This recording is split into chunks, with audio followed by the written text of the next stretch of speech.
ñoo ko gisandoo gars yi pro voté na boppam de voté privé mais xam nañ nu mu demee le message est clair sur la chaîne de Laye-Roby Lintina Show il est là nag son frère Guy Marius Sagna c'est clair lu mu war a def na ko ba pare def na droit am Laye-Roby en exclu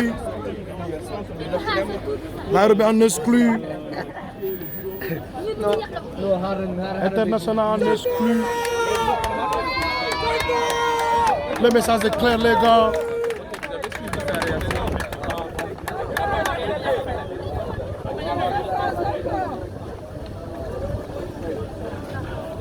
ànd ak son frère Guy Marius Sagna public banque xaar ci biti en exclu sur la scène de Laye-Roby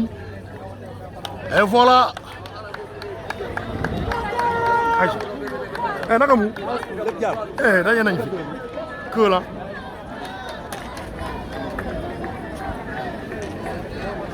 maximum de public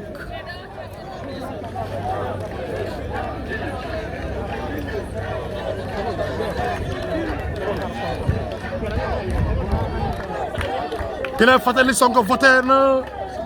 vote bi c'est privé mais Sonko voté na boppam gars yi sur la scène de Laye-Roby raas la ma ngi xale yaa ngi voté nañ ba pare en direct le message est clair les gars Laye-Roby à Ziguinchor lii neex na si xol lii neex na si xol pro yi ngi waa Ziguinchor yi ngi waa Casamance waa Sénégal ñëpp a ngi si seen bu baax bi Laye-Roby Lintina Show ñëpp a kontaan ñëpp a kontaan gars yi ñëpp a kontaan gars yi ñëpp a kontaan ànd ak son frère Guy Marius Sagna ñoo ko gisandoor live en live après dañuy sécurité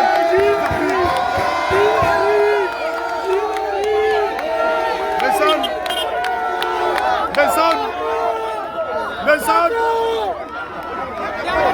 le message est clair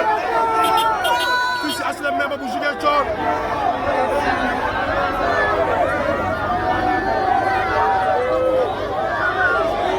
fii Ndemba Fatras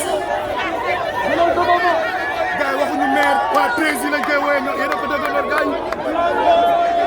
yi